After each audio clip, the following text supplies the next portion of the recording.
हे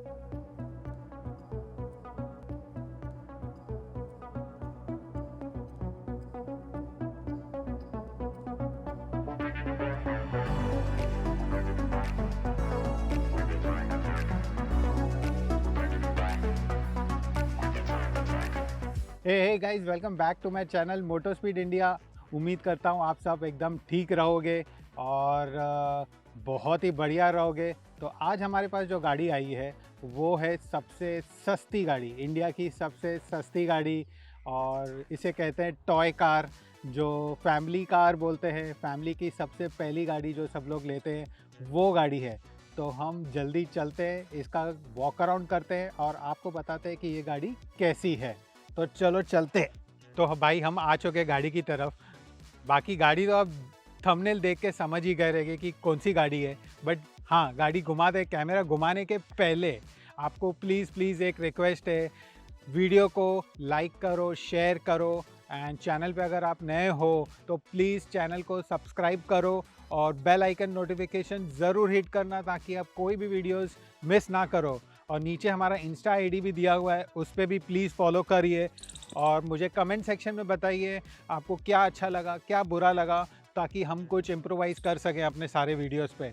तो वीडियो पे बने रहना एंड तक। हम बात करेंगे कि ये गाड़ी किसको लेनी चाहिए, किसको नहीं लेनी चाहिए, और इस गाड़ी के प्रोज और कॉन्स क्या हैं। तो बिगर टाइम वेस्ट किए फटाफट कैमरा घुमाते। तो भाई ये है हमारी गाड़ी अल्टो K10। अब इसके पहले मैं आपको बता देता हूँ, इसमें हमें दो चाबियाँ मिलती है। एक ये वाली कीज़ है जो कीलेस एंट्री के लिए है, सेंट्रल लॉकिंग, और एक नॉर्मल की मिलती है। तो दो कीज़ हमें कंपनी देती है। अब ये जो गाड़ी है ये है Alto K10 VXI plus AMT model. तो हम सारे चीज़ें बात करेंगे, उसके पहले हम सारी गाड़ी का वॉक अराउंड करते हैं। तो फ्रंट प्रोफाइल की अगर मैं बात करूं आपको, तो यहाँ पे आपको मिल जाता है नॉर्मल पेपी हेडलाइट्स मिल जाते हैं, ये टर्न इंडिकेटर्स हैं, और ये नॉर्मल हेलोजन बल्ब्स के साथ हेडलाइट आती है। अब नीचे की तरफ मैं बात करूँ तो यहाँ पे बम्पर पे छोटा सा डिज़ाइन दिया हुआ है सी टाइप में। फॉग लैंप्स मिसिंग है, शायद होना चाहिए था तो बेटर होता था, बट हाँ, ये कुछ लुक्स इन्हांस करने के लिए उन्होंने यहाँ पे डिज़ाइन दिया है। और जो ग्रिल है, फ्रंट ग्रिल, वो हनी क्रोम ग्रिल दी गई है सारी। तो ये भी डिज़ाइन बहुत ही अच्छा दिखता है। और यहाँ पे हमें मिल जाता है सुजुकी का लोगो। अब आगे की तरफ मैं बात करूँ विड्थ की, तो विड्थ इसकी है 1490 mm। और यहाँ पे वाइपर्स हमें मिल जाते हैं जो नॉर्मल वाले वाइपर्स ही हैं, और विंडशील्ड का क्लीनिंग के लिए नोज़ल। तो कुछ इस तरीके से है गाड़ी का फ्रंट प्रोफाइल। तो अब चलते हैं साइड प्रोफाइल पे और बाकी की बातें बात करते हैं। तो साइड प्रोफाइल पे जब मैं आता हूँ तो यहाँ आप देखेंगे हमें मिल जाता है टर्न इंडिकेटर्स यहाँ पे फेंडर पे। और टायर प्रोफाइल की बात करें तो हमें यहाँ पे मिलता है JK का टायर मिलता है, और टायर प्रोफाइल है 145/80 R13। तो ये 13 इंच का टायर हमें यहाँ पे मिल जाता है। और व्हील कैप लगा हुआ है जिसका design Honey Chrome, Maruti Suzuki उसे बोलती है कि Honey Chrome wheel cap covers हैं। और यहाँ पर हम देखें तो हमें मिल जाता है ORVM मैनुअल है, ये खाली अंदर से एडजस्ट होता है, बाकी कुछ इलेक्ट्रिकली एडजस्टेबल नहीं है। एंड ये नॉर्मल है, इस पर पेंट नहीं किया गया है, शायद पेंट करके कंपनी को देना चाहिए था। और अब मैं बात करूं यहाँ पे हैंडल्स की, तो अगेन ये नॉर्मल हैंडल्स आपको मिल जाते हैं, जो अभी आजकल जो हैंडल्स आते हैं वो नहीं है। तो ये पुरानी स्टाइल के हैंडल्स है, बट हाँ, ये गाड़ी पे इस प्राइस पॉइंट पे ये बढ़िया ही है। और आपको की भी मिल जाती है यहाँ पे, की से डोर ओपन करने के लिए। और बाकी साइड प्रोफाइल की मैं अगर बात करूँ तो गाड़ी की जो लेंथ है वो है 3530 mm की इसकी गाड़ी की लेंथ है। तो ओवरऑल गाड़ी जो है काफ़ी पहले की जनरेशन से जो गाड़ी है वो थोड़ी बड़ी की गई है, और इसकी हाइट है 1520 mm, और व्हील बेस जो है 2380 mm है। तो इसके कारण क्या हुआ है, जो पहले की जनरेशन की जो अल्टो है उससे ये वाली जनरेशन है काफ़ी चौड़ी भी हुई है, थोड़ी लंबी भी हुई है, और जो रेयर सीट है रेयर पैसेंजर्स के लिए वो थोड़ी कंफर्टेबल भी हुई है। तो वो हम वॉक अराउंड करेंगे जब हम पीछे बैठ के भी देखेंगे, इंटीरियर भी चेक करेंगे, इंटीरियर का वॉक अराउंड करेंगे। बट अब तक ये था कुछ गाड़ी का साइड प्रोफाइल। तो अब चलते हैं, पहले बैक प्रोफाइल देखते हैं और बताते हैं आपको। अब चेक करते हैं गाड़ी का रेयर प्रोफाइल। तो रेयर प्रोफाइल में सबसे पहले मैं देखूंगा यहाँ पे, तो हाई माउंट स्टॉप लैंप मिल जाता है हमें यहाँ पे। उसके बाद मैं नीचे आता हूँ तो जो टेल लाइट है वो नॉर्मल रिफ्लेक्टर टेल लाइट्स ही है और स्क्वायर में है, और आपको नॉर्मल बल्ब्स ही मिल जाते हैं। रिवर्स लैंप खाली एक ही साइड दिया हुआ है, दूसरे साइड अगर आप देखोगे तो नहीं दिया गया है, ये भी उनको शायद देना चाहिए था।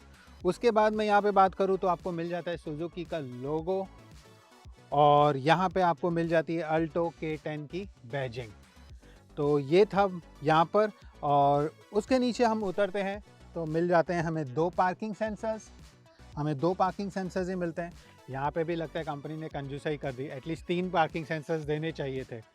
तो अब ओपन करते हैं बूट और उसमें देखते हैं कितना स्पेस है। तो ये बूट ओपन होगा, आपको की के थ्रू ही ओपन होगा। ये हमने किया बूट ओपन।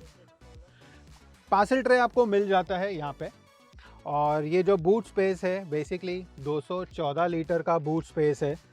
और यहाँ पर आप देखोगे बाकी के सब चीज़ें दी है हमें, टूल किट दिया गया है। और मैं यहाँ पे ओपन करता हूँ स्टेपनी चेक करने के लिए। तो नॉर्मल स्टील व्हील्स है और आपको सेम प्रोफाइल मिलता है 145/80 R13। तो आपको 13 इंच का ही व्हील मिल जाता है यहाँ पर। तो कुछ इस तरीके से था गाड़ी का रेयर प्रोफाइल। अब आप ये बोलोगे कि स्पॉइलर क्या है? स्पॉइलर जो है वो पार्ट ऑफ एक्सेसरीज़ है, वो हम नेक्स्ट वीडियो में कवर करेंगे कि गाड़ी में क्या क्या एक्सेसरीज़, आप बेसिक चीज़ एक्सेसरीज़ डाल सकते हो जो नॉर्मल रिक्वायरमेंट के हिसाब से हैं। तो ये था कुछ एक्सटीरियर का गाड़ी का प्रोफाइल। अब चलते हैं अंदर और अंदर की बातें करते हैं, कितनी कंफर्टेबल है, क्या फ़ीचर्स हैं और क्या अच्छा है और क्या बुरा है, क्या मिसिंग है, तो वो देखते हैं। चलो गाड़ी को किया अनलॉक। तो पहले मैं देखता हूँ यहाँ पे डोर पैड आपको आ जाएगा। तो डोर पैड काफ़ी सिंपल है फ्रंट का। यहाँ पे आपको हैंडल दिया है और यहाँ पे आपको छोटा सा स्पेस दिया है जहाँ पे आप बेसिकली कीज़ रख सकते हो, कीज़ इजीली आ जाएगी। और एक ही बॉटल होल्डर है यहाँ पे फ्रंट डोर पे, और कुछ पेपर्स रखने के लिए थोड़ी सी जगह दी गई है। और यहाँ पे आपको ORVM का एडजस्टमेंट मैन्युअली ही करना पड़ेगा, इसमें कोई भी इलेक्ट्रॉनिक एडजस्टमेंट नहीं होता है। और हम पहले बैक डोर की भी बात कर लेते हैं, उसके बाद हम अंदर बैठेंगे। तो बैक डोर में आप देखोगे तो हमें मिल जाती है अगेन यहाँ पे स्पेस छोटी सी, और डोर हैंडल्स, और जो विंडोज़ है वो मैनुअल है। ये आप देख रहे हो मैनुअल है। तो शायद कंपनी को ये भी देना चाहिए था, एटलीस्ट ये टॉप मॉडल है, VXI plus AMT top model है, तो शायद कंपनी को इसमें ये भी देना ही चाहिए था। तो कुछ था ये बैक डोर बेसिकली। अब अंदर गाड़ी के बैठते हैं और बाकी बातें करते हैं। तो उसके पहले मैं आपको बता देना चाहता हूँ एक और चीज़। गाड़ी में खाली बैक रेस्ट का एडजस्टमेंट है, हाइट एडजस्टमेंट सीट में नहीं है। यहाँ पे आप देखोगे कोई भी सीट एडजस्टमेंट का नहीं दिया गया है। आगे पीछे कर सकते हो और आप बैक एडजस्ट कर सकते हो, ठीक है, बाकी कुछ एडजस्टमेंट नहीं है। तो गाड़ी में पहले अंदर चलते हैं और अंदर चल के अंदर की बातें करते हैं, फीचर्स देखते हैं और फिर आगे बढ़ते हैं। तो भाई गाड़ी में अब अंदर बैठ चुके हैं, और अंदर की मैं अगर बात करूँ तो ड्राइवर साइड पे बैठने के लिए गाड़ी कंफर्टेबल है। मैंने ऑलमोस्ट 2 से 3 घंटे कंटिन्यूसली ये गाड़ी चलाई है, कोई दिक्कत नहीं आती है, कोई थकावट नहीं आती है। तो आप ये गाड़ी प्रेफर कर सकते हो। तो पहले बात करते हैं, हम अंदर बैठे हैं तो अंदर की बात करते हैं। तो डैशबोर्ड जो है बेसिकली लेआउट सारा इनका कलर जो है ग्रेइश कलर में है, ब्लैक कलर नहीं है, प्योर ब्लैक नहीं है। और dashboard hard plastic as usual, और देखेंगे तो आप ऐसे सॉफ्ट है थोड़ा सा, ये आप देख सकते हो यहाँ पे, ठीक है। तो कुछ इस तरीके से है यहाँ का डैशबोर्ड। आपको मिल जाते हैं AC वेंट्स, और यहाँ पे अपना एयर बैग है, आप देखोगे यहाँ पे एयर बैग्स है। यहाँ पे भी 2 एयर वेंट्स मिल जाते हैं, AC वेंट्स आपको, और यहाँ पर भी। अब बढ़ते हैं इस तरफ। तो यहाँ पे आपको कोई भी आइडियल स्टार्ट स्टॉप का ऑप्शन कुछ भी नहीं है, ये खाली नॉर्मल डमी बटन्स बना के दिए गए हैं। और ये जो है आपको लाइट इंडिकेटर्स हैं जो आप देख रहे हो, ये लाइट इंडिकेटर्स हैं सारे। और इस साइड हमें वाइपर इंडिकेटर्स मिल जाते हैं, तो वाइपर आपको जैसे भी चाहिए, स्पीड चाहिए, आप एडजस्ट कर सकते हो। स्टीयरिंग की मैं बात करूं तो स्टीयरिंग राउंड स्टीयरिंग दिया गया है सारा। इस पे एक्सेसरी लगी हुई है, तो आप इस पे मत जाना, ये हम बाद में डिस्कस करेंगे। ये लेदर स्टीयरिंग कवर लगाया गया है।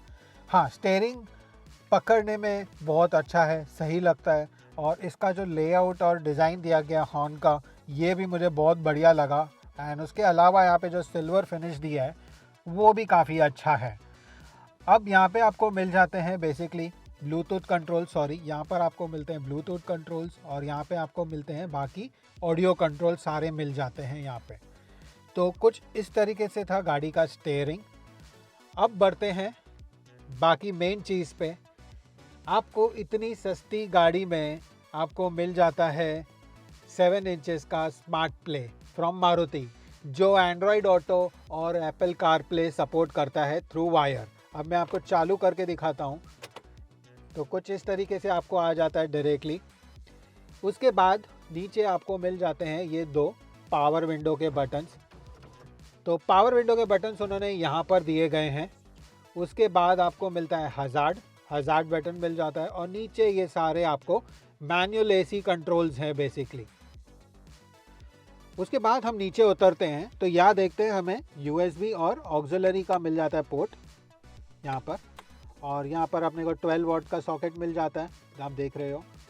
2 कप होल्डर्स हैं यहाँ पर, 2 कप होल्डर्स हैं, और कुछ छोटी सी जगह यहाँ पर भी दी गई है जहाँ पे आप इजीली अपना कुछ रख सकते हो, मोबाइल वगैरह रख सकते हो इजीली यहाँ पर। तो कुछ इस तरीके से है ये अपना सारा गियर कंसोल। और ये ऑटोमेटिक गाड़ी है, इसके लिए यहाँ पे ऑटोमेटिक के ऑप्शंस दिए हुए हैं, रिवर्स और ड्राइव और न्यूट्रल बेसिकली।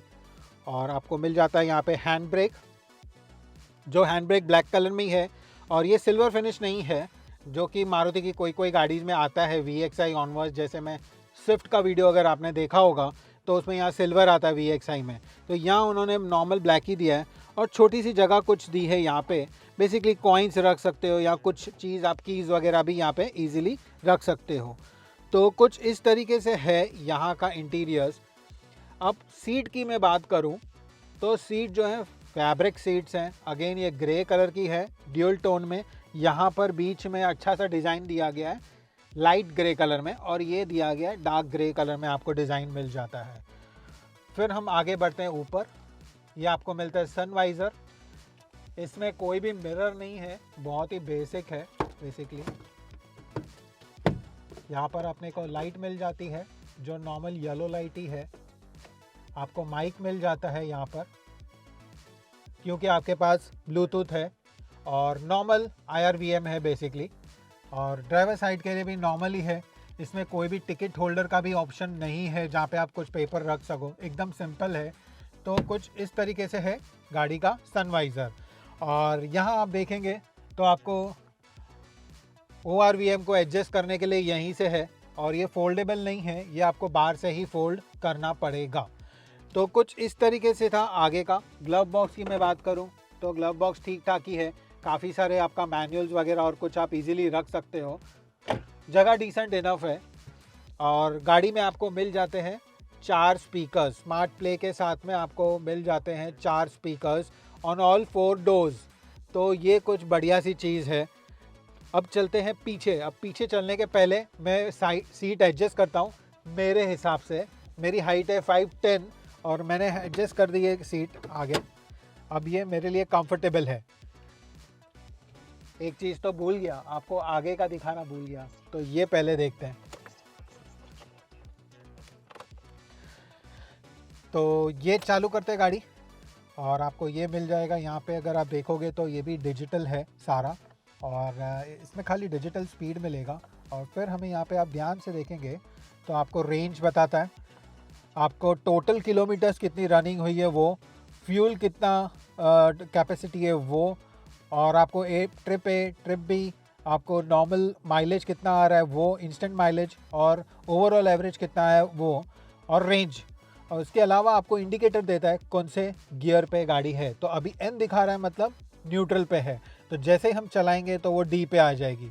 तो कुछ इस तरीके से था इसका बेसिकली इंस्ट्रूमेंट क्लस्टर।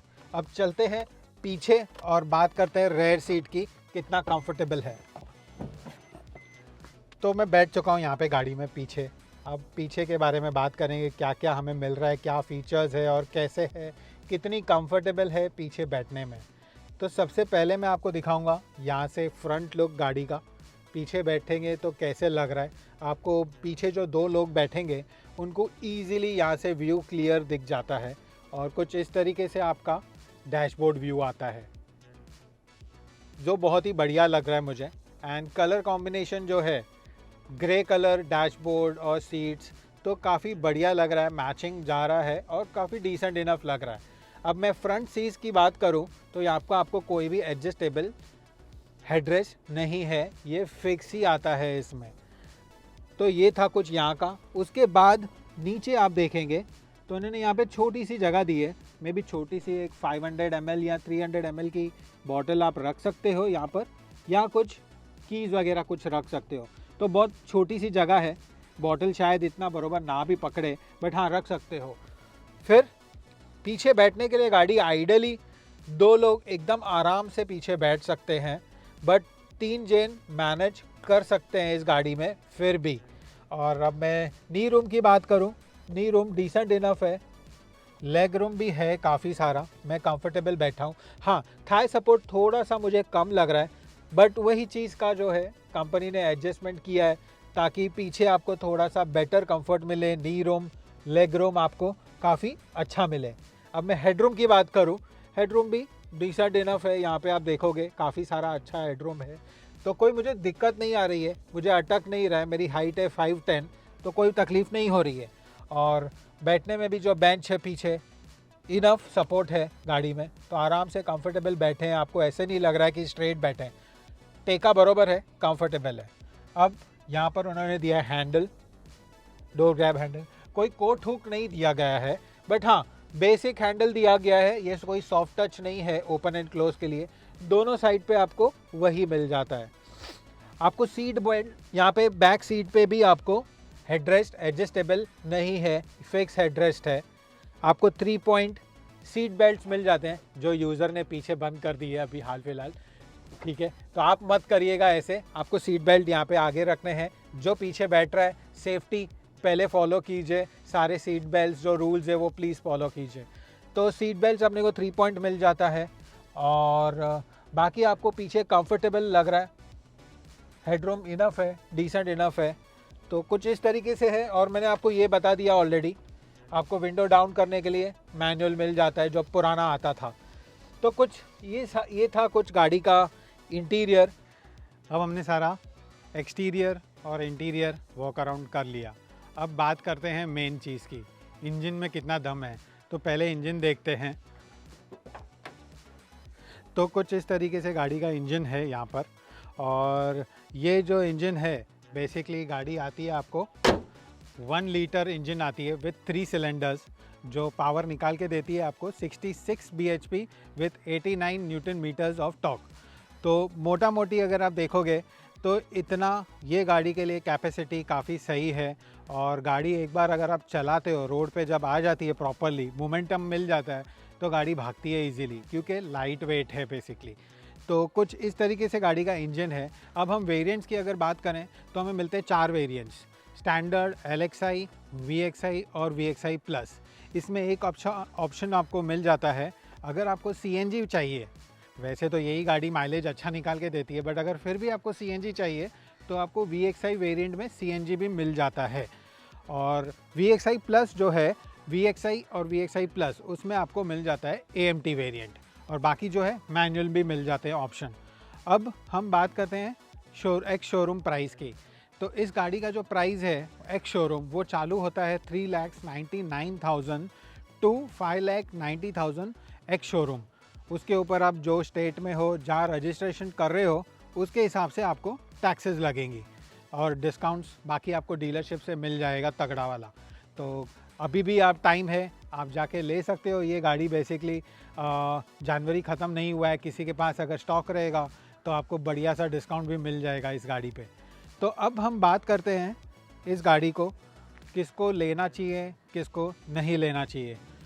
तो मेरा सजेशन ये रहेगा कि अगर आप फर्स्ट टाइम यूज़र हो, आप गाड़ी सीख रहे हो, तो इनिशियली आप ये गाड़ी इजीली ले सकते हो। आप जूनी गाड़ी ले रहे हो, उससे अच्छा मैं सजेस्ट करूँगा आप नई गाड़ी ले लो, 2 साल चलाइए, 3 साल चलाइए और सेल कर दीजिए। क्योंकि ये प्राइस पॉइंट पे आपको ऑटोमेटिक गाड़ी मिलना काफ़ी लिमिटेड ऑप्शंस मिलते हैं, जो कि आपको मिलता है बेसिकली आपको एस्प्रेसो मिलता है। मारुति बोलती है उसको एसयूवी, बट वो एसयूवी नहीं है। उससे अच्छा तो ये गाड़ी है। बोलते हैं ना इंडिया की चल पड़ी, तो यही वो गाड़ी है, इंडिया की चल पड़ी। आज भी काफ़ी सारे यूनिट्स इसके 10,000 प्लस बिकते ही हैं। इसीलिए ही बिकते हैं क्योंकि पहली गाड़ी जो लेते हैं लोग अल्टो K10 ही प्रेफर करते हैं। और पहले के जनरेशन के मुकाबले आपको 1 लीटर इंजन मिल जाता है, जो थोड़ा जास्ती पावर भी देता है आपको। तो कुछ इस तरीके से था गाड़ी का डिटेल्स। बेसिकली इसकी जो एक्चुअल माइलेज है कंपनी जो क्लेम करती है वो 24 क्लेम करती है, बट हमने जब सिटी में और हाईवे पे चलाई तो लगभग आपको 14 आपको सिटी में तो इजीली दे देगी और 20 ऑलमोस्ट टच कर देती है हाईवे पे, अगर आप अच्छे से चलाएंगे तो, वो भी ऑटोमेटिक वेरिएंट। अब बात करूं मैं सेफ्टी फीचर्स की, तो इस गाड़ी में भी सेफ्टी फीचर्स कुछ कम नहीं है। आपको मिल जाते हैं ऑलमोस्ट 15 सेफ्टी फीचर्स, जो 2 एयरबैग्स मिलते हैं आपको, फ्रंट में डिस्क ब्रेक्स मिलते हैं, ABS, EBD, ये सारे ऑप्शंस आपको मिल जाते हैं। Speed sensing door locks, 3 point seat belts, तो ये सारे फीचर्स मिला के कुछ लगभग 15 फीचर्स हैं सेफ्टी के। तो ये गाड़ी भी कुछ कम नहीं है सेफ्टी के मुकाबले में। तो मेरा सजेशन अभी यही रहेगा, आपको फर्स्ट टाइम बायर हो तो आप डेफिनेटली ये गाड़ी कंसिडर कर सकते हो। अब बात करते हैं प्रोज एंड कॉन्स के लिए, जिसके लिए आप वीडियो में पूरा रुके हो और देखने के लिए रुके हो बेसिकली। तो प्रोज की मैं अगर बात करूं, मारुति की आपको रिलायबिलिटी मिल जाती है, आपको आफ्टर सेल्स मिल जाता है, आपको सबसे सस्ती गाड़ी मिलती है। आप इस गाड़ी का कंपैरिजन अगर करते हो एस्प्रेसो से, जो मारुति की सिबलिंग है, तो वो अराउंड 20-25 के एक्सपेंसिव है, बट लुक्स अच्छे नहीं है। मारुति बोलती है उसको एसयूवी है, बट वो एसयूवी थोड़ी है। उससे अच्छी तो ये गाड़ी दिखती है। उसके अलावा आप जाओगे सेलेरियो पे तो आपको 1 लाख एक्स्ट्रा देना पड़ेगा। आप किविड पे जाते हो तो आपको 50 to 60,000 एक्स्ट्रा देना पड़ेगा। उसके बाद आपके पास एक और ऑप्शन रह जाता है, जो है हुंडई का ग्रैंड i10 नियोस। अब वो गाड़ी भी लेने जाओगे तो लगभग आपको 1,50,000 का डिफरेंस 100% पड़ेगा। तो कहने का मतलब क्या है, ये गाड़ी सबसे सस्ती है। आप फर्स्ट टाइम बायर हो, बिंदास आप VXI प्लस ऑटोमेटिक वेरिएंट ले लो, आराम से सिटी में चलाओगे, कंफर्टेबल रहोगे, मैनुअल का झंझट ही नहीं। तो प्रोस की मैं बात करता हूँ, वापस आते हैं हम प्रोस पे। आपको मारुति की रिलायबिलिटी, आफ्टर सेल्स, आपको माइलेज मिल जाता है, आपको सेफ्टी फीचर्स सारे ऑलमोस्ट मिल जाते हैं, आपको बेसिक फीचर्स सारे मिल जाते हैं गाड़ी में। तो मोटा मोटी प्रोज मेरे ख्याल से काफ़ी सारे हैं इस गाड़ी के लिए। और लुक्स में आप देखोगे तो काफ़ी बढ़िया दिखती है। आपको 7 कलर ऑप्शंस मिल जाते हैं ये गाड़ी पे, black, white, silver, granite grey, blue, red. इसके अलावा एक गोल्डन अर्थ कलर करके आता है। वैसे तो रेड और ब्लू ही बहुत बढ़िया दिखता है और उसमें रेड सबसे बेस्ट दिखता है। तो रेड और ब्लू का ऑप्शन बहुत ही बढ़िया है। और लुक्स में ओवरऑल गाड़ी आप देखोगे कहाँ से भी प्रोफाइल से, फ्रंट, रेयर, साइड, तो काफ़ी छोटी दिखती है, पेपी है। रोड पे चलाते वक्त मैन्यूवर करने में बहुत इजी है, पार्किंग इजी हो जाता है इस छोटी गाड़ी की वजह से। जो सीख रहा है बंदा तो 100% सही गाड़ी है। तो अब बात करते हैं कॉन्स की। तो कॉन्स मुझे क्या लगा इस गाड़ी में, पहला जो है आपको पावर विंडोज सारे देने चाहिए थे, ऑल 4 डोर्स। सेकंड चीज़, जो आगे के पावर विंडोज़ हैं, आपने मेरे क्लिपिंग्स में आगे देखा होगा कि एसी के ऊपर दिया हो, एसी के नीचे दिया हुआ है, सॉरी, 2 बटन्स। तो वो शायद थोड़ा ना अनकंफर्टेबल है। जब आप ड्राइव करते हो तो आप ऐसे नहीं करोगे, आपको हमेशा डोर साइड पे रहेगा, तो वो काफ़ी कंफर्टेबल पड़ता है। तो आई थिंक फर्स्ट पॉइंट मेरे हिसाब से रहेगा, आपको पावर विंडोज़ डोर्स पे देने चाहिए और सारे पावर विंडोज़ देने चाहिए फॉर ऑल 4 डोर्स। अब तीसरा पॉइंट आएगा ORVMs के लिए। आई थिंक ये प्राइस पॉइंट पे एटलीस्ट आप एडजस्टमेंट तो दे सकते हो, इलेक्ट्रॉनिकली एडजस्ट अंदर से कर सके, यहाँ की मैनुअल करे। तो आई थिंक वो कुछ कंपनी अगर 5-7 हज़ार एक्स्ट्रा भी ले लेती है तो भी पब्लिक दे देगी। तो वो एक फ़ीचर्स होना चाहिए मेरे हिसाब से, क्योंकि आपने एंड्रॉयड ऑटो और एप्पल कारप्ले वायर्ड दे दी है, 7 इंच का आपने स्मार्ट प्ले सिस्टम दे दिया है, तो भाई और क्या चाहिए। तो ये छोटे से जो फीचर्स है अगर वो आप ऐड करते हो तो बढ़िया हो जाता है। और जो चौथा कॉन है, आई थिंक यहाँ पे फॉग लैंप्स होना चाहिए गाड़ी में। फॉग लैंप्स ज़रूरी है, एटलीस्ट भले छोटी गाड़ी है बट आप फॉग लैंप्स का एक थोड़ा सा एडिशनल एडवांटेज होता है। मेजर एडवांटेज नहीं है बट एटलीस्ट थोड़ा एडवांटेज हो जाता है। तो मेरे हिसाब से ये थे कुछ गाड़ी के कॉन्स। अब आप मुझे कमेंट करके बताना आपको क्या सही लगा, आपको क्या गलत लगा, और वीडियो का कौन सा सेक्शन अच्छा लगा, बुरा लगा, आप प्लीज़ कमेंट कीजिए। और आपके पास अगर अल्टो है या आप लेना चाह रहे हो तो आप मुझे बताइए आपके क्या व्यू पॉइंट है और हमारे साथ शेयर कीजिए। तो आज का वीडियो आपको कैसे लगा ज़रूर बताना कमेंट सेक्शन में। कुछ पॉइंट्स अच्छे लगे, बुरे लगे, जो भी है वो कमेंट सेक्शन में ज़रूर बताना। आपके पास अगर अल्टो है या आप ख़रीदने जा रहे हो तो आपके क्या व्यू पॉइंट्स हैं इस गाड़ी के बारे में, वो भी ज़रूर कमेंट सेक्शन में बताइए। और वीडियो अगर अच्छा लगा हो तो लाइक, शेयर एंड फॉलो करना मत भूलना। चैनल पे नए हो तो सब्सक्राइब करना एंड बेल आइकन ज़रूर हिट करना ताकि आप कोई भी आगे के वीडियोस मिस आउट ना करें। तो मिलते हैं अगले वीडियो पे, तब तक थैंक्स फॉर वॉचिंग।